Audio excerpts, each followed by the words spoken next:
PS Plus is getting a huge downgrade. Is Sony preparing for the PSVR 2 to flop? And is E3 officially over? How's it going, everyone? Welcome to PSReady. This is the weekly news show that I usually do right in the middle of the week. So before I get into the heavy hitting thumbnail stories, I'm going to get some of the easier news out of the way, starting with February's PlayStation Plus game. And honestly, I called this easy news, but man, Sony, listen, this month is really damn good. And these are the essential games. So if you have the lowest tier of PlayStation Plus, these are the ones you're going to get, starting with OlliOlli World. Now, this is the third OlliOlli game. I played the first two so much on the PlayStation Vita. The first one, I don't think had a platinum. It just had a gold trophy for getting all of the other trophies. But I used to spend like hours every morning on my Vita playing through the original OlliOlli, and seeing where it ended up is really crazy because it looks like a completely different game. I actually haven't gotten a chance to play OlliOlli World yet because last year, I think it came out around the same time as Destiny the Witch Queen, so I was all in on that. So it's nice to see that I kind of am being rewarded for holding off on buying it because now it's going to be added to PlayStation Plus. The next game you're going to get is Mafia Definitive Edition. Now, this came out around the same time as the remaster of Mafia 2 and Mafia 3, and this one, though, is a complete remake from the ground up, and out of those three games, I think this one is the most modernized and the most fun to play. I really had the exact same experience the first time I tried it that I had with the first time I tried the original version of Mafia, where I got to the like weird 1920s car race and I almost threw my controller through the TV, but this time, the modernizations and the fact that it's just slightly easier made me pick up the controller the next day and finally finish the game. So this one is going to be for those of you who like Dead Space, who like The Last of Us, third person, single player action game with a great story set early in the 1900s. It's a really cool Mafia game with some cool actors. I think this is a great PlayStation Plus game and it runs great on PlayStation 5. Third on the list is my favorite on the list, and that is Evil Dead the game. So I thought this would be coming sooner rather than later because you kind of see Epic Games free games line up with PlayStation Plus just because maybe Sony has that big investment in Epic Games. I don't know the reason, but yeah, this was just free on Epic Games. Evil Dead the game is a similar game to something like Dead by Daylight, the upcoming Texas Chainsaw Massacre game, Friday the 13th the game, but the big difference is it mixes in sort of that Left 4 Dead World War Z type of gameplay where it's PvE VP. So the shooting is awesome, the graphics are great, it pulls voice acting and voice lines and all of the different actors and characters from every Evil Dead incarnation now, going all the way up to the 2013 remake, and I guarantee that when Evil Dead Rise comes out, we'll see some content there. I played this game on the Epic Games Store on PC. It was pretty good. I had a ton of fun playing with my friends every night. It's only gotten a ton of content since it came out, so this is definitely a great game for PlayStation Plus, mainly because not only is it multiplayer, it's also PvE, and they're adding in a sort of like battle royale mode where there's 4 demons competing, I guess, against the PvE people. I don't know, it seems kind of interesting, but this is a great game for PlayStation Plus. Now, the fourth game on the list is okay. I'd say it's good, right? So you're getting Destiny 2 Beyond Light Edition, which isn't just the expansion, it's Destiny 2 and everything that came out before Beyond Light. So you are getting a ton of content there. It's just weird because we're about to have Lightfall come out, so it would make a lot of sense for them to make Witch Queen the PS Plus game so people could play through that story, get caught up for Lightfall. You know, and like Sony owns Bungie now and they own Destiny. It really wouldn't hurt them all that much to make the 1-year-old expansion free, but it is cool that you're going to get the base game basically with everything leading up to the best expansion, which is Beyond Light, and then I'm sure they'll put that on sale. If it's not on sale already, you'll be able to upgrade to that, and then if you like it after playing through the awesome campaign, you can upgrade to Lightfall. Still, I would like them to just make this the Witch Queen Legendary Edition that has everything you need to get caught up on Destiny just in time for Lightfall, which comes out February 28th. That really seems like no-brainer advertising, so I don't really understand what happened here. But 3 out of 4 of these games, well, 4 out of 4 of these games are really good. It's just like 3 out of 4 of these are slam dunk hits. Like OlliOlli World covers the great indie slot. You've got Mafia Definitive Edition, which is a great third-person single-player story-driven game. Evil Dead covers the multiplayer slot, and then Destiny is like infinite content. So if you have PlayStation Plus Essential, I would recommend adding every single one of these games to your library because they are all excellent and worth playing. So the next story on the list is an update on the whole E3 saga. So last year we did not have E3. We had an Xbox showcase in downtown LA. I got to go to that with Ray, who hosts the weekend videos with me, and it was a ton of fun.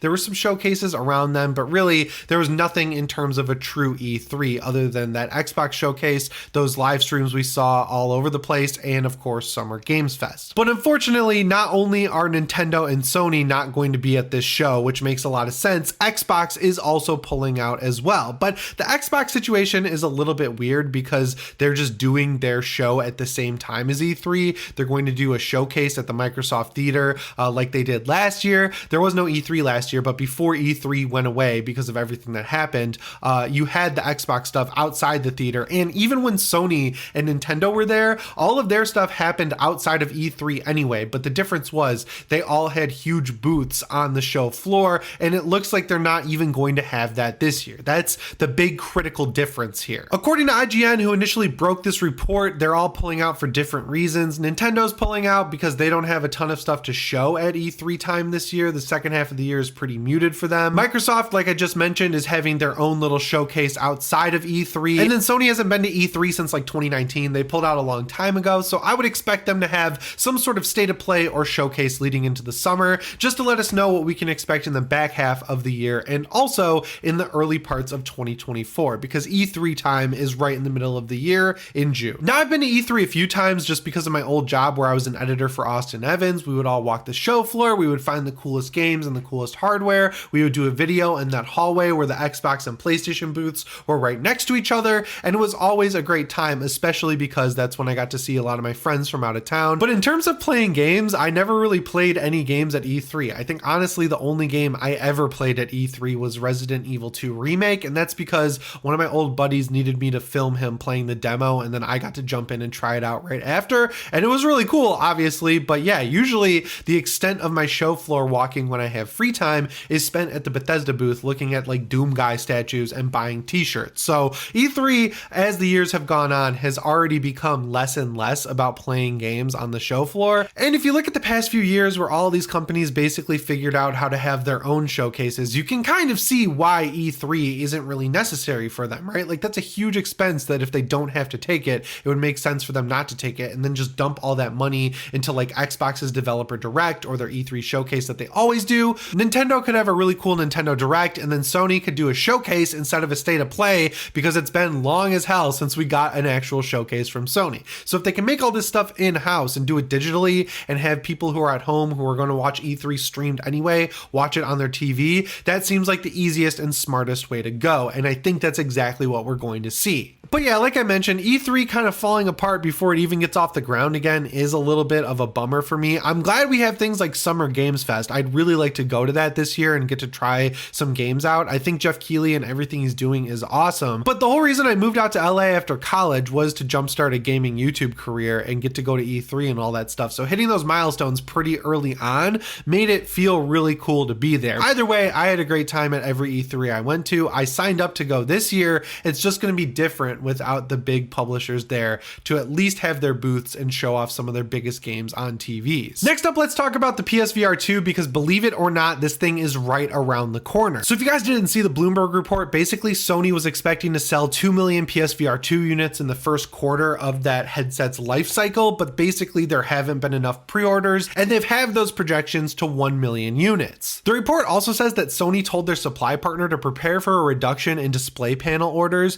and that they're only going to ship 1.5 million units between this April and March of 2024. Now, the interesting thing is, when I first saw this reported, the person I saw reporting on it basically said that in the past, Bloomberg has been wrong about Sony, and they would wait for confirmation from Sony before believing it. And Sony actually put out a pretty definitive statement where they said they're seeing enthusiasm from PlayStation fans for the upcoming launch, which includes more than 30 titles such as Gran Turismo 7, Horizon Call of the Mountain, and Resident Evil Village, which if you look at all the launch titles, that's just a few of them. Those are definitely the heaviest hitters. I mean, a full-on VR mode for Gran Turismo 7 sounds awesome just because the graphics are so good in that game. They mastered the time of day lighting, which I think is going to go a long way in VR. And then of course, playing all of Resident Evil Village in VR just sounds absolutely incredible, especially with how many updates that game has gotten since it came out. I didn't really have time in October to do my third-person playthrough, but after Dead Space, I think I'm going to try and work that in on the Steam Deck, but I'll definitely be playing this in VR. And then having a brand new Horizon game in Call of the Mountain with a brand new character, obviously that's going to be a slam dunk. I think like their initial announcement of it with that trailer that was just basically like an on rails portion on a like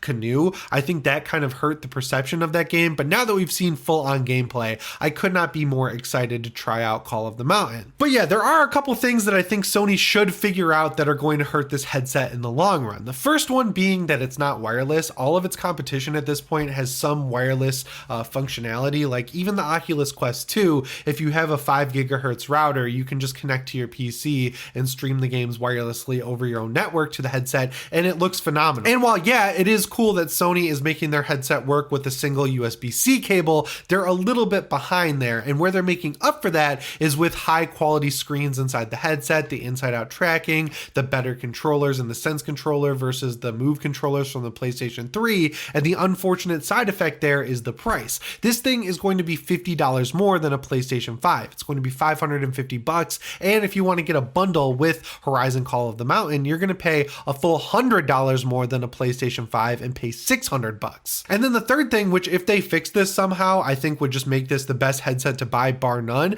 is the fact that it only works on the PS5. I understood it with the PSVR 1. You needed the camera, you needed the Move controllers, you needed all 15 million of the wires and the middleway box that they had to make that headset work. But with the PSVR 2, like I just mentioned, it only uses one cable, it's got inside out tracking, it theoretically has its own interface, so people are kind of looking at that thing and saying, why doesn't it work on PC? And honestly, I'm asking that question myself. If Sony really wanted people to check this thing out and get the biggest audience possible, they would just make it work on both PS5 and PC, and then say, hey, if you want a tailor-made, finely tuned experience, buy a PlayStation 5, get all the games on PS5, but if you want to mess with settings and pay us on Steam, get the headset for your PC and you'll be good to go. Now, thankfully, it looks like we could get some sort of an update down the line that allows this headset to work with PC. I would say there's a 50-50 shot at best of that happening though. And when you look at all of its competition, if you have a PC, there's really no reason to get this headset other than the fact that Sony's locking it down with some pretty good exclusive games like Gran Turismo 7, Horizon Call of the Mountain, and Resident Evil Village. Now on PC, you have games like Half-Life Alyx and Boneworks and Bone Labs, which are all, in my opinion,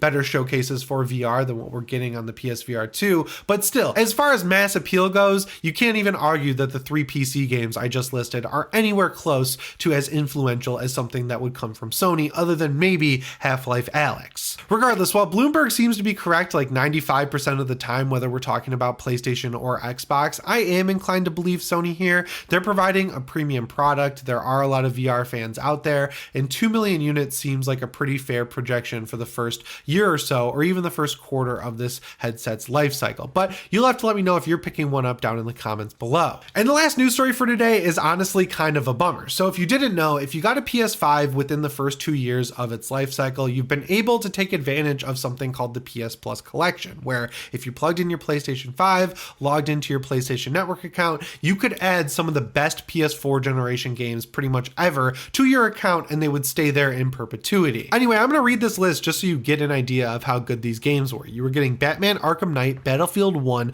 Bloodborne, Black Ops 3 Zombies Chronicles Edition, Crash Insane Trilogy, Days Gone, Detroit Become Human, Fallout 4, Final Fantasy 15, God of War, Infamous Second Son, Monster Hunter World, Mortal Kombat 10, Ratchet and Clank, Resident Evil 7, The Last Guardian, The Last of Us Remastered, Uncharted 4, and Until Dawn. So yeah, basically that's like a giant list of the best games from the PS4 generation, and a lot of those games got PS5 patches. So if you got these games on your PlayStation 5, they would look and run better than they did on the PlayStation 4. Now, admittedly, this list was kind of muted for me because I was a PlayStation fan during the PS3 and 4 generation, so I actually had exactly every game on this list, and I played every game on this list. But for someone who may have skipped the PS4 generation who's coming in fresh, this was a great way to have a big library of games from go. And I know you could argue that PS Plus Extra is filling that role now, but this covered quite a few of the best games. Like, you could look at Game Pass for years and say, yeah, it's cool that they have hundreds of games on there, but the PS Plus collection of just these few games is higher quality than stuff we were getting on Game Pass. So that's why it really sucks that Sony is taking away the PS Plus collection, but thankfully it's not happening till May 9th. So if you are getting a PlayStation Plus between now and then, you should add these games to your account, because even though the collection is going away, if you add them to your account, they will stay in your account until Sony decides to get rid of them there. So the easiest way to do this is to head over to the PS Plus tile on the far left of the PS5 home screen, then you select it and scroll scroll all the way down to the bottom because Sony wants to hide this from you, and you click the PS Plus collection icon, and then you can select view games, select each one, and choose add to library. And then once you do that, all of the games will be available in your little digital library, and you can download them to your console whenever you want. I'm just curious if Sony is ever going to remove these games from our accounts, because this is a little bit different than PlayStation Plus Essential, where every game in there is in your account as long as you pay. Even if your account lapses, if you re-up your account, all the games you've ever claimed from PlayStation Plus just stay in your PlayStation Network account pretty much forever. But the PS Plus collection exists outside of that, and it also exists outside of the PS Plus Premium and Extra collections, where it's more common for games to leave there. But still, for the time being, you should definitely add all these games to your account and give them a shot. I know we have more PS5 games to take advantage of now than we did for the past 2 years, but you know, there's still some heavy hitters in here that I think are honestly better than some of the next gen games we've gotten in the past couple of years. Hopefully you listened to me when PS Plus Extra was on sale for the price of PS Plus Essential, but if you didn't, Sony's been periodically putting it on sale for $60 a year, especially if you're a new user to the service. So if you get a PlayStation 5, I think it's definitely worth not only grabbing, at least Essential to not only grab these games and the February games for sure, but also you should look at Extra because the library there is great as well.